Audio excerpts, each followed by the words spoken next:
എന്തായി നന്ദ? ആശാൻ ചോദിച്ചു. എടുക്കുന്നില്ല. നന്ദൻ്റെ ശബ്ദം ഇടറി. മനസ്സിൽ വല്ലാത്തൊരു പേടി നിറഞ്ഞു. എന്തെങ്കിലും പണിയിലാവും. നീ കുറച്ചു കഴിഞ്ഞ് വിളിച്ചു നോക്ക്. ഞാൻ ആരോടെങ്കിലും വിളിച്ചു പറയാം അവിടെ പോയെന്ന് നോക്കാൻ. ആശാൻ അതും പറഞ്ഞ് ഫോണെടുത്തു. നന്ദൻ അതേ ഇരിപ്പ് ഇരുന്നു.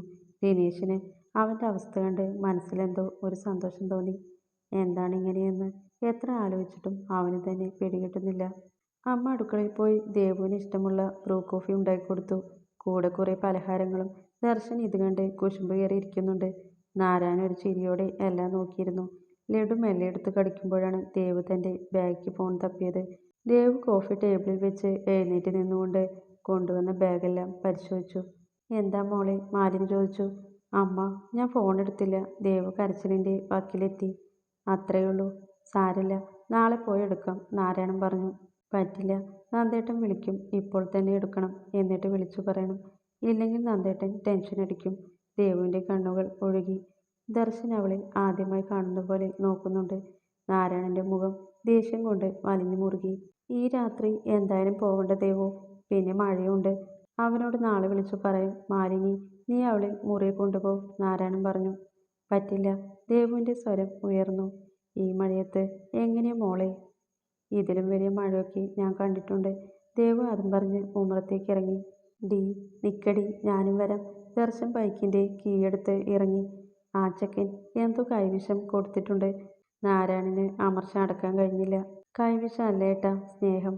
മാലിനി അയാളെ ഒന്ന് നോക്കി ഉമ്മറത്തേക്ക് ഇറങ്ങി. ദർശൻ്റെ ബൈക്ക് ചെറിയ ചാറ്റൽ മഴയിലൂടെ മുന്നോട്ട് പോയി. മാലിനി അങ്ങനെ തന്നെ അടുക്കളയിലേക്ക് കയറി. നാരായണൻ അങ്ങനെ തന്നെ ചിന്തിച്ചിരുന്നു. നന്ദൻ എന്തൊക്കെ പറഞ്ഞാലും അവനെ ഉൾക്കൊള്ളാൻ മനസ്സ് സമ്മതിക്കുന്നില്ല. ബൈക്ക് നിർത്തുന്നതിന് മുമ്പേ ദേവ് ചാടിയിറങ്ങി. ചെടിച്ചട്ടി വെച്ച താക്കോലെടുത്ത് ഡോർ തുറന്ന് അകത്തേക്ക് കയറി. ദർശൻ അവളുടെ ഫോണിലേക്ക് ബെല്ലടിച്ചപ്പോൾ അടുക്കളയിൽ നിന്നാണ് ബെല്ലടി കേട്ടത്. അവൾ വേഗം ഫോണെടുത്ത് നോക്കി. നന്ദേട്ടൻ്റെ 30ഓളം മിസ് കോൾ. ദേവ് വേഗം കോൾ ബട്ടൺ അമർത്തി. ദേവു, നന്ദേട്ടാ, സോറി. രണ്ടാളുടെയും സ്വരം ഇടറിയിരുന്നു. എവിടെയായിരുന്നു മോളെ? ഞാൻ പേടിച്ചു. നീ എന്താ ഫോൺ എടുക്കാഞ്ഞേ? സോറി നന്ദേട്ടാ, ദേവ് വിതുമ്പി. കാര്യം പറ. ഞാൻ അച്ഛനും അമ്മയും വന്നപ്പോൾ വീട്ടിൽ പോയി. ഫോൺ ബാഗിലുണ്ടെന്ന് വിചാരിച്ചു. അവിടെ എത്തിയപ്പോഴറിഞ്ഞേ. ഞാൻ അപ്പോൾ തന്നെ ഏട്ടനെയും കൂട്ടി എടുക്കാൻ വന്നതാ. സാരില്ല, പോട്ടെ. അച്ഛനും അമ്മയും എന്തു പറഞ്ഞു? ഒരാഴ്ച അവിടെ നിൽക്കാൻ പറഞ്ഞു. ഞാൻ പൊക്കോട്ടെ? നന്ദന ഒന്ന് ചിരിച്ചു. പോയി കഴിഞ്ഞിട്ടാണോടി പൊട്ടിക്കളി എന്നോട് ചോദിക്കുന്നേ? ദേവ് ചിരിച്ചു. സാരല്ല, അവിടെ നിൽക്ക്. നിന്റെ അച്ഛനും അമ്മയും അല്ലേ അവിടെ തന്നെയാ സേഫ്. നന്ദേട്ടൻ്റെ പണി കഴിഞ്ഞു? ഇല്ല, നെയ്റ്റുണ്ട്. എന്തേ? എനിക്ക് കാണണം. രാത്രി കഴിക്കുമ്പോൾ വീഡിയോ കോൾ ചെയ്യാം. പക്ഷേ ഇപ്പോൾ എനിക്ക് ഒരു ഫോട്ടോ വേണം. ദേവ് വാശി കാണിച്ചു. അയക്കാം. ദേവൂട്ടോടെയും വേണം. നന്ദൻ്റെ സ്വരം പ്രണയാർദ്രമായി. നന്ദ, കിട്ടിയോ? ആശാൻ ഓടിക്കൊണ്ട് വന്നു. ആ കിട്ടി. ഇങ്ങ തന്നെ. ദേവു, ആശാൻ എന്തോ പറയണമെന്ന്. എന്ത് പണിയാ മോളെ കാണിച്ചത് ഈ ചെക്കൻ? ഇവിടെ ടെൻഷൻ അടിച്ച് ഇല്ലാണ്ടായി. എവിടെ പോണേലും പറഞ്ഞിട്ട് പോ മോളെ. ഇവിടെ കിടന്നു ടെൻഷൻ അടിക്കാനേ പറ്റൂ. ഓടി വരാൻ അടുത്തല്ലല്ലോ. പോരാത്തതിന് ബിൽഡിങ്ങിൻ്റെ മുകളിലെ നിലയിലാ. അയ്യോ, സോറി. ഇനി വിളിക്കുമ്പോൾ ഫോൺ എടുത്താൽ മതി. ദേവൂട്ടി, സോറി നന്ദേട്ടാ. മുകളിലാണോ പണി? മുകളിലാണ്. നീ വീട്ടിൽ പോയിട്ട് വിളിക്ക്. എനിക്ക് പണി തുടങ്ങാനായി. ശരി. ദേവ് ഫോൺ കട്ടാക്കി. എന്തൊക്കെയോ സങ്കടവും നിരാശയും അവളെ പൊതിഞ്ഞു. ഫോൺ എങ്ങനെ എടുക്കാൻ മറന്നെന്ന് ഇപ്പോഴും ഓർമ്മ കിട്ടുന്നില്ല. നന്ദേട്ടന് ബിൽഡിങ്ങിൻ്റെ മുകളിലാണ് പണിയെന്നറിഞ്ഞതും എന്താ ഒരു സങ്കടവും പേടിയും. എന്തേ? നന്ദൻ ചീത്ത പറഞ്ഞു. അവളുടെ മങ്ങിയ മുഖം കണ്ട് ദർശൻ ചോദിച്ചു പോയി. ചീത്തയൊന്നും പറയില്ല. നന്ദേട്ടൻ പേടിച്ചു. പാവം. സങ്കടഭാവത്തോടെ തൻ്റെ ബൈക്കിൽ കയറുന്ന കൂടപ്പിറപ്പിനെ ദർശൻ നോക്കിയിരുന്നു. ദേവ് ഒരുപാട് മാറി, ഒരുപാട്. അല്ലെങ്കിൽ നന്ദൻ അവളെ മാറ്റി. വീട്ടിലേക്കാ ബെസ്റ്റ്. എന്തെങ്കിലും പറഞ്ഞ് പെങ്ങളുടെ മനസ്സ് മാറ്റും നന്ദേട്ടാ, കണ്ണൻ പറഞ്ഞു. നിനക്ക് മാത്രം എവിടെ നട ഇങ്ങനെ നെറ്റി കെട്ടുന്നേ? അവളുടെ മനസ്സ് അങ്ങനെയൊന്നും മാറ്റാൻ പറ്റില്ല.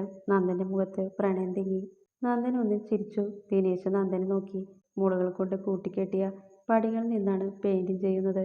ഒന്ന് കൈതട്ടിയാൽ നേരെ താഴെയാണ്. താഴെ പോകുന്ന വാഹനങ്ങൾ ചെറിയ ടോയ് കാറുകളെ പോലെ തോന്നിച്ചു. രാത്രി ഉള്ളിലാണ് പണി, രാവിലെയാണ് പുറത്ത്. ദിനേശ് എന്തോ പ്ലാൻ ചെയ്തു. സ്നേഹ നന്ദനെ മറന്നു കാണുമോ? സ്നേഹ തന്നെ സ്നേഹിക്കുന്നുണ്ടോ അതോ അഭിനയിക്കുന്നതോ? നന്ദൻ മരിച്ചാൽ സ്നേഹ തന്നെ പൂർണ്ണ മനസ്സോടെ സ്നേഹിക്കില്ലേ? നന്ദൻ ദിനേശ് മുഖം ചൊളിച്ച് പെയിന്റ് ചെയ്യുന്നവനെ തന്നെ നോക്കി നിന്നു. കാശ് തന്ന് കുറെ സഹായിച്ചിട്ടുണ്ട്. ഒരു വിളിക്കപ്പുറം ഓടി വന്നിട്ടുണ്ട്. കഴിയില്ല, തനിക്കൊന്നിനും കഴിയില്ല. നന്ദന് സുഖമാണ്. ദേവിക ജീവന് തുല്യം സ്നേഹിക്കുന്നുണ്ട്. പക്ഷെ സ്നേഹ ഇതുവരെ അവളെ വിളിച്ചത് 2 വട്ടമാണ്. അപ്പോഴേക്ക് ചെറിയ മറുപടിയിൽ കോൾ അവസാനിപ്പിച്ചു. എന്നാൽ നന്ദൻ മണിക്കൂർ കണക്കെ സംസാരിക്കുന്നുണ്ട്. നന്ദന് അന്നേം ഇന്നും സ്നേഹിക്കാൻ ആൾക്കാരുണ്ട്. തനിക്ക് മാത്രം. കഴുത്തിൽ താലി കെട്ടിയ പെണ്ണ് പോലും തന്നെ സ്നേഹിക്കുന്നില്ല. ചിന്തകൾ നൂൽ പൊട്ടിയ പട്ടം കണക്കെ പാഞ്ഞു. ചെറിയ മഴ കൊണ്ട് രണ്ടാളും കയറി വരുമ്പോൾ നാരായണൻ അവരെ ഒന്ന് ദേഷ്യത്തോടെ നോക്കി. ദേവു അത് മൈൻഡ് ചെയ്യാതെ അകത്തേക്ക് കയറി തൻ്റെ മുറിയിലേക്ക് നടന്നു. ഞാൻ വീട്ടിലെത്തി എന്നൊരു മെസ്സേജ് സെൻഡ് ചെയ്തു.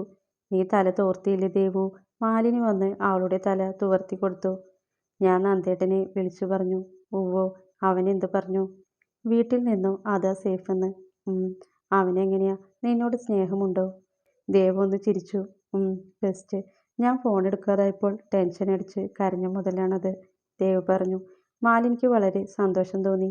ദേവ് ഡ്രസ്സ് എടുത്ത് ബാത്റൂമിൽ കയറി. വളരെ നാളുകൾക്ക് ശേഷം എല്ലാവരും ഒരുമിച്ചിരുന്ന് കഴിക്കുമ്പോൾ നാരായണന് വല്ലാത്ത സന്തോഷം തോന്നി. എന്നാൽ ദേവു ഫോണും പിടിച്ചിട്ടാണ് കഴിക്കുന്നത്. ദേവു കഴിക്കുമ്പോഴാണോ ഫോണ്? മാലിനി ചോദിച്ചു. നന്ദേട്ടൻ വീഡിയോ കോൾ ചെയ്യാമെന്ന് പറഞ്ഞിട്ടുണ്ട്. എപ്പോഴാവോ? നീ കഴിക്കി, അത് കഴിഞ്ഞ് നോക്കിയാൽ പോരെ? ദേവു പിണക്കത്തോടെ ഫോൺ ലോക്കാക്കി മാറ്റിവെച്ചു.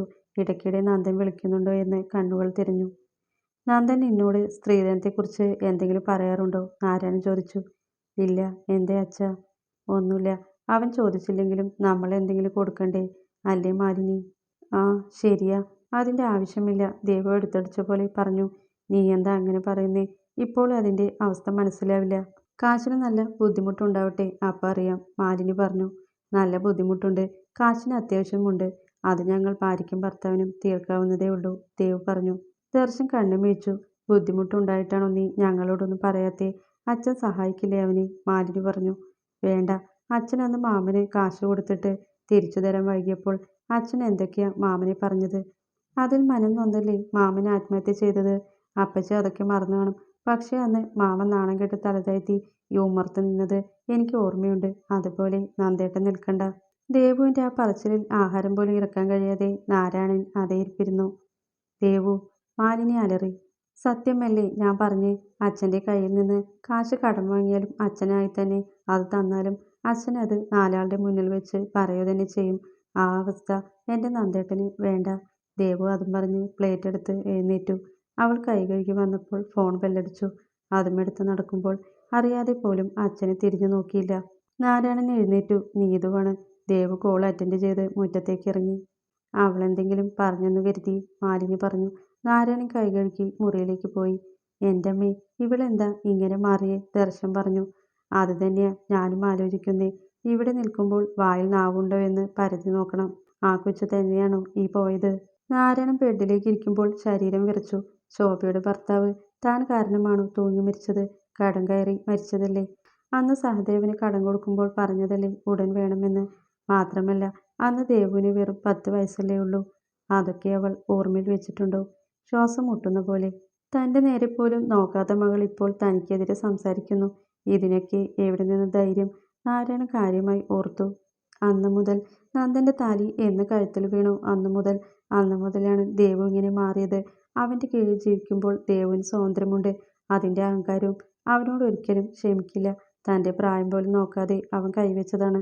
അതും ഈ വീട്ടിൽ കയറി വന്ന് ഭാര്യയുടെയും മക്കളുടെയും മുന്നിൽ വെച്ച്. അതൊക്കെ മറന്ന് ദേവുവിനെ എങ്ങനെ അവന് സ്നേഹിക്കാൻ കഴിയുന്നു? അന്ന് അവരൊന്നിച്ച് അമ്പലത്തിൽ കണ്ടപ്പോൾ അവനെ മാനസികമായി താഴ്ത്തിക്കെട്ടാൻ പോലും അവൾ സമ്മതിച്ചില്ല. അഭിമാനത്തോടെ അവൻ മുഖം താഴ്ത്തുമ്പോൾ ഉള്ളിലൊരു ആനന്ദമുണ്ടായില്ലേ? നന്ദനെ ഇപ്പോഴും ഉൾക്കൊള്ളാൻ കഴിയാത്തത് അതുകൊണ്ടാണ്. ദേവു നീതുവിനോട് സംസാരിച്ച് ഫോൺ കട്ടാക്കി. നന്ദനെ അങ്ങോട്ട് വിളിച്ചിട്ട് ബെല്ലടിച്ചു തീർന്നിട്ട് എടുത്തില്ല. ദേവുവിന് എന്തോ പേടി തോന്നി. മുകളിലൊക്കെയാണ് പണിയെന്ന് പറഞ്ഞിട്ട് സമാധാനം വരാതെ മുറിയിലേക്ക് തന്നെ തിരികെ ചെന്നു. നന്ദൻ അപ്പോഴേ അയച്ചു തന്ന ഫോട്ടോ നോക്കി. ചായ കുടിക്കുമ്പോൾ എടുത്തതാണ്. ചായം പിടിച്ചിരിക്കുന്നവനെ കണ്ട് അവളുടെ കണ്ണുകൾ വിടർന്നു. എന്തു ഭംഗിയാ ഈ മനുഷ്യന്! ആ ഫോട്ടോയ്ക്ക് മുകളിലൂടെ വിരലോടിച്ചു. അപ്പോൾ തന്നെ നന്ദൻ്റെ കോളും വന്നു. അതെടുത്ത് മുറ്റത്തേക്ക് ഇറങ്ങി. നന്ദേട്ടാ, കൊഞ്ചി വിളിക്കുമ്പോൾ അവിടെ നിന്ന് ചിരി കേൾക്കാം. ദേവൂട്ടി, എന്താ അവിടെ ചിരിക്കുന്നേ? ഓ അതോ. കണ്ണൻ പറയുമായിരുന്നു ബെല്ലടിക്കും മുമ്പേ നീ ഫോൺ എടുക്കുമെന്ന്. അവൻ പറഞ്ഞത് കറക്റ്റായില്ലേ? ഓ അതാണോ. നേരത്തെ വിളിച്ചിട്ട് എന്താ എടുക്കാഞ്ഞേ? കഴിക്കായിരുന്നു. നീ കഴിച്ചോ? കിടന്നോ? ഇല്ല. നന്ദേട്ടൻ കൂടെ ഇല്ലാത്തതുകൊണ്ട് ഉറക്കം വരുന്നില്ല.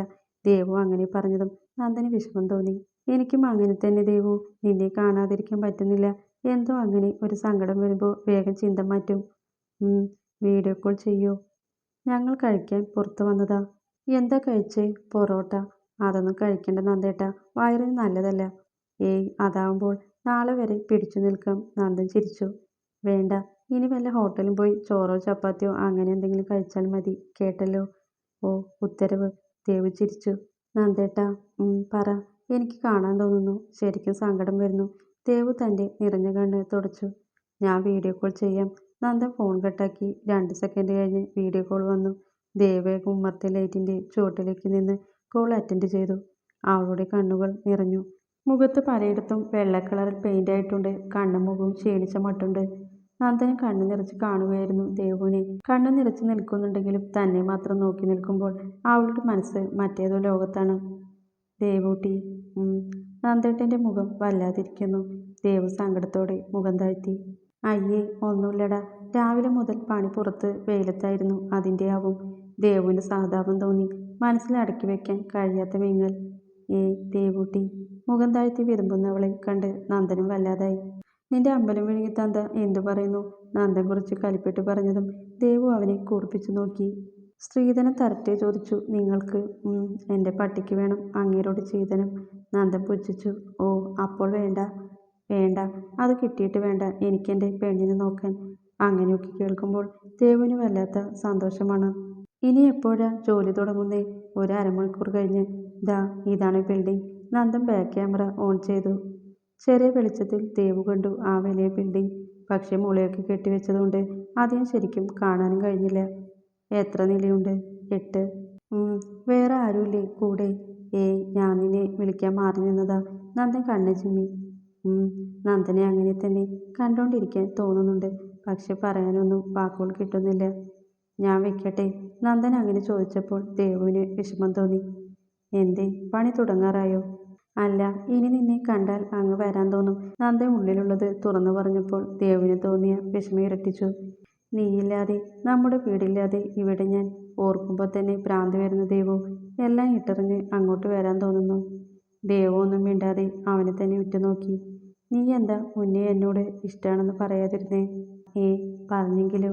പറഞ്ഞാൽ ആ നിമിഷം നിന്റെ തന്തയോട് കെട്ടിച്ചു തരാൻ പറഞ്ഞേനെ. അയ്യടാ, എന്നിട്ട് കെട്ടിച്ച് തന്നില്ലെങ്കിലോ? കെട്ടിച്ചു തന്നില്ലെങ്കിൽ തൂക്കിയെടുത്ത് കൊണ്ടുവന്ന് താലി കെട്ടില്ലായിരുന്നോ? ദേവി ചിരിയോടെ തല താഴ്ത്തി. ഉവ്വ സത്യം. നന്ദൻ കണ്ണു ചിമ്മി. ദേവു ഒരു ഉമ്മതാ. അയ്യേ. എന്ത് കൈ തരുന്നുണ്ടോ? ഒന്ന് പോ നന്ദേട്ടാ. ഞാൻ ബിൽഡിങ്ങിന് ഉള്ളിലാണ്. ഇവിടെ ആരുമില്ല. കണ്ടില്ലേ? അയ്യേ എന്നാലും വേണ്ട. ശരി വെച്ചോ. നന്ദൻ ഗൗരവത്തിലായി. നന്ദേട്ടൻ പിണങ്ങിയതാണോ? ഓ എന്തിന്? അതെനിക്ക് നാണമാ. ദേവു നാണത്തോടെ മുഖം താഴ്ത്തി. നന്ദൻ ചിരി കടിച്ചു പിടിച്ചു. താ ദേവു, ഞാൻ ഇവിടെ ഒന്ന് പിടിച്ചു നിൽക്കാൻ. അതെങ്കിലും താ. ദേവു ചുറ്റും വീക്ഷിച്ചു. നന്ദന് അവളോട് പേടി കണ്ട് ചിരി വന്നു. അടുത്ത് ആരുമില്ലെന്ന് ഉറപ്പാക്കിയ ശേഷം അവൾ ഫോണ് നേരെ പിടിച്ചു മുഖത്തിനോട് അടുപ്പിച്ചു. നന്ദൻ്റെ കണ്ണുകളിൽ വേറൊരു ഭാവം. അവിടെ പുഞ്ചിരി മാഞ്ഞു. ഉമ്മ. ദേവു സ്ക്രീനിൽ അമർത്തിമുത്തി. നന്ദൻ മിഴികൾ അടച്ചുപോയി. നന്ദേട്ടാ. എനിക്ക്. അവൻ ചിരിച്ചു. ദേവു ചെയ്ത പോലെ സ്ക്രീനിൽ മുഖത്തിനോട് അടുപ്പിച്ച് സ്ക്രീനിൽ ചുണ്ടുകൾ അമർത്തി. പല്ല് ചലിക്കുന്ന പോലെയുള്ള ശബ്ദം. വയ്ക്കട്ടെ. നന്ദന് ഇനിയും പിടിച്ചു നിൽക്കാൻ കഴിഞ്ഞില്ല. ദേവുവിൻ്റെ മുഖം മങ്ങി. അപ്പോൾ തന്നെ കോളും കട്ടായി. എന്താ ഇവിടെ ഒരു വലിയ പല്ലി ചിരിക്കുന്ന ശബ്ദം കേട്ടത്? ദർശൻ ഉമ്മറത്തേക്ക് വന്നപ്പോൾ ദേവു അവനെ കൂർപ്പിച്ചു നോക്കി. അത് ഏട്ടൻ്റെ ഫോണിൽ നിന്നാവും. ഗോപിക പല്ലി. ദർശൻ ചമ്മിയ ചിരിയോടെ അകത്തേക്ക് കയറി. നന്ദേട്ടാ. കണ്ണൻ വന്ന് തോളിൽ കൈവച്ചപ്പോൾ നന്ദൻ തലചിരിച്ചു നോക്കി. അവൻ്റെ നിറഞ്ഞ കണ്ണുകൾ കണ്ടതും കണ്ണ് നെറ്റി ചൊളിച്ചു. എന്താ നന്ദേട്ടാ? എനിക്ക് പറ്റുന്നില്ലടാ. നന്ദൻ തൻ്റെ തോളിൽ കണ്ണുകൾ തുടച്ചു. എന്തേ? എനിക്ക് അവളെ കാണാതിരിക്കാൻ പറ്റുന്നില്ല. കണ്ണൻ ചിരിച്ചു. പ്രേമം നല്ല അസ്ഥിക്ക് പിടിച്ചിട്ടുണ്ട്. കണ്ണൻ പറഞ്ഞപ്പോൾ നന്ദനും അറിയുകയായിരുന്നു, അല്ലെങ്കിൽ മനസ്സിലാക്കുകയായിരുന്നു ദേവു തനിക്ക് ആരാണെന്ന്. ഈ സമയം നന്ദൻ്റെ ഫോട്ടോ നോക്കി മുറ്റത്തിരുന്ന് വിരുമ്പുന്നവളെ കണ്ട് നാരായണൻ്റെ കൈകൾ ജനൽ കമ്പിയിൽ മുറുകി.